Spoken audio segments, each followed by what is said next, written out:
इस्लामी नज़रियाती council ने जो एक फतवा सा जारी किया है कि जनाब जो VPN है वो गैर शरई है या हराम चीज़ है, और इसके बारे में वैसे मौलाना तारिक जमील साहब ने एक स्टेटमेंट दिया। उन्होंने कहा जी हराम नहीं है ये, और इस तरह तो फिर और बहुत सारी चीज़ें आप हराम कर देंगे, आप तो ये रास्ता खोल देंगे। वैसे कुरान पाक में अल्लाह ताला ने हराम और हलाल का फ़र्क बड़े अच्छे तरीके से समझा दिया है, और हमारी शरीयत इतनी मुश्किल है नहीं जितनी हमारे मौलवियों ने बना दी है।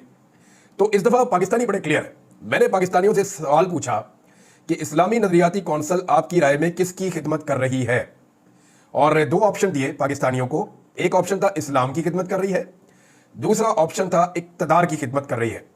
मैंने अपनी ज़िंदगी में जितने भी आज तक सर्वे करवाए उनमें कभी भी इतना खौफनाक रिजल्ट नहीं आया। यानी ऐसा हुआ कि एक तरफा रिजल्ट आए, ऐसा हुआ कि 90% और 10%, कभी 95%, लेकिन इस मरतबा तो हद हो गई है। 97% लोगों ने यह कहा कि ये इस्लाम की खिदमत नहीं कर रहे मौलवी, ये इक़्तिदार की खिदमत कर रहे हैं। अब मैं जरा इन मौलवियों से एक सवाल करना चाहता हूं कि ये जो आप लोगों ने हरकत की है, जो इस्लामी नज़रियाती कौंसिल वाले मौलवी हैं, मैं इनसे पूछना चाहता हूं कि आपको पाकिस्तान में कोई फस्ताहियत, कोई जुल्म, कोई जबर कुछ नजर नहीं आया? आपको सिर्फ ये VPN नजर आ गया, या किसी ने आपको लिखी लिखाई चीज दी और आपने आगे कर दी? तो आपकी एक क्रेडिबिलिटी है, आप मेंबर पे बैठते हैं, आप जो बात करते हैं वो लोगों के दिल में जानी चाहिए। जब आपकी बात लोगों पे असर कैसे करेगी जब आप ऐसी हरकतें करेंगे या ऐसी चीजें करेंगे? यानी ये कोई आज की कहानी नहीं है, ये मौलवी हमेशा से ऐसे ही करते हैं। और एक मैं आपको इसके अंदर एक स्टोरी पढ़ के सुनाता हूँ। ये इरशाद अहमद आरिफ साहब ने, बड़े सीनियर जर्नलिस्ट हैं, उन्होंने एक छोटा सा एक वाकया शेयर किया है कि अंग्रेज ने जब करेंसी नोट मुतारिफ करवाया तो 500 के करीब उलमा इकराम ने उसके खिलाफ फतवा मुरतब कर दिया कि ये करेंसी नोट जो है ये हराम है।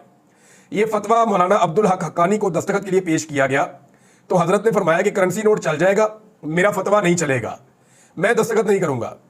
VPN के खिलाफ इस्लामी नजरियाती कौंसिल का फतवा सुनकर मुझे वो वाकया याद आ गया।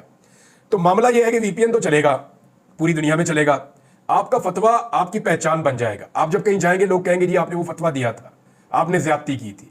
और लोगों की जो राय, 97% लोग जो है वो मौलवियों के उनके फतवे के खिलाफ हो गए। मौलवी कह रहे हैं नहीं जी नहीं, ये गलत बात कर रहे हैं, ये इस्लाम की खिदमत नहीं कर रहे, ये इक़्तिदार की खिदमत कर रहे हैं। तो करें जनाब आप इक़्तिदार की खिदमत। और आप ही से हमने इस्लाम सीखा, हमने किताबें पढ़ी, कुरान पाक पढ़ा, तो हमें तो ये चीज़ बड़ी क्लियर हो गई है कि एक दिन हम सारे मर जाएंगे और मरने के बाद हमें अपने अमाल का जवाब देना पड़ेगा। तो जो जो दो नंबरियां जिसने की हैं, और जिसने इतने सारे इल्म के बावजूद की हैं, जिसने दीन को ज्यादा कुछ, वरना लाइलम हो, जाहिल हो, उसे पता ही ना हो तो अलग बात है। आप उलमा इकराम है, अगर आप ये करेंगे तो फिर आपको तो जवाब शायद ज्यादा सख्त देना पड़ेगा। सोशल मीडिया की एप्लीकेशंस बंद की हुई है, तो जो निज़ाम की फहाशी है, जो उरियानी है, वो नजर आती है। कोई वेबसाइट की फहाशी इनका मामला नहीं है। अगर ये होता तो ये बहुत पहले ये वाला काम कर देते। बहरहाल ये पुराना रिकॉर्ड है मौलवियों का, वो हमेशा निज़ाम जो है ना उनका, मौलवियों का आम दुनिया से 50 साल, 60 साल, 70 साल पीछे ही चल रहा होता है। दुनिया आगे जा रही होती है, ये बहुत पीछे चल रहे होते हैं।